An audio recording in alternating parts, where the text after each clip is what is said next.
Welcome to the second leadership conversation in this great book, The Leader Who Had No Title. In this part of the book, we are going to Ty Boyd, who is a skiing champion and a friend of Tommy, who is going to teach us his own leadership insights. And he starts with, hard times are the ones that make great leaders. Leaders are the ones that embrace chaos and welcome the danger, and that's what makes them leaders. He offers us to run towards our fears, because that's the only way that we can get rid of our fears. In other words, that our fears fade away. They disappear only if we run towards them, only if we show courage and be brave enough to fight against our fears by running towards them. And that's the moment that they are going to start disappearing.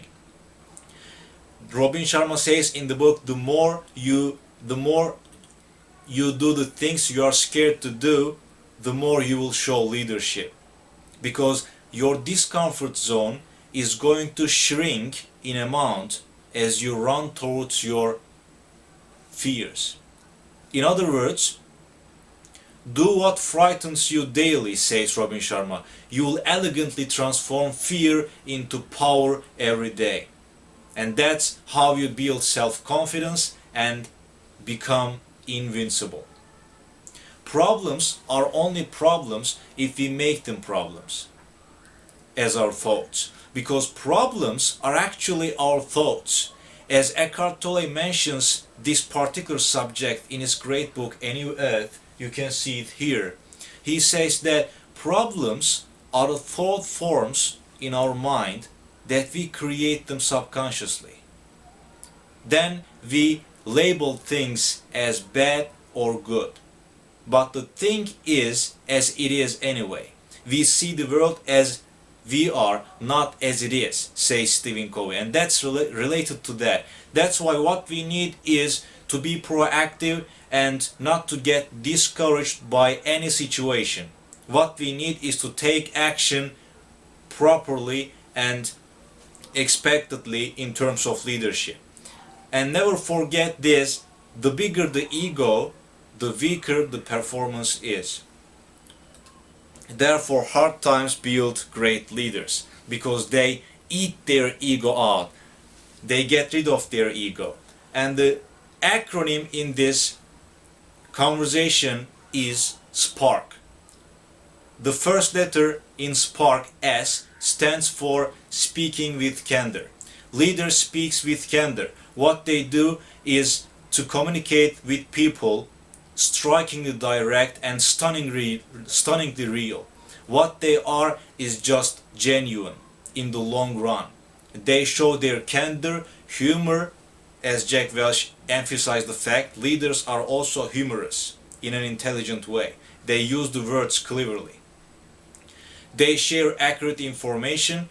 As I said, they are committed to the speaking honestly than receiving the approval of others.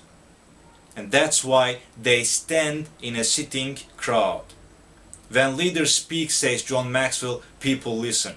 So what we need to understand from this letter S in SPARK is that we need to be a better communicator every single day, improving ourselves. What we need, says Robin Sharma, is to develop a leadership vocabulary and use uplifting, motivating words. And the second letter in SPARK, P, stands for prioritize. What leaders do is to focus on few things and master those priorities, because that's the only way they can show leadership in those few fields. That's the only way they can master those things. That's the only way they can be fantastic at what they do. As Picasso paints drawings, as Shakespeare writes poem, as Mozart plays piano. These are leaders. Then they have the self-awareness and execution intelligence to strip away everything else after they have established and set their priorities up. they cut away the trivial stuff so as to focus on the few things they like to master and lead the field. Because there's no other way. Either you go this way or this way.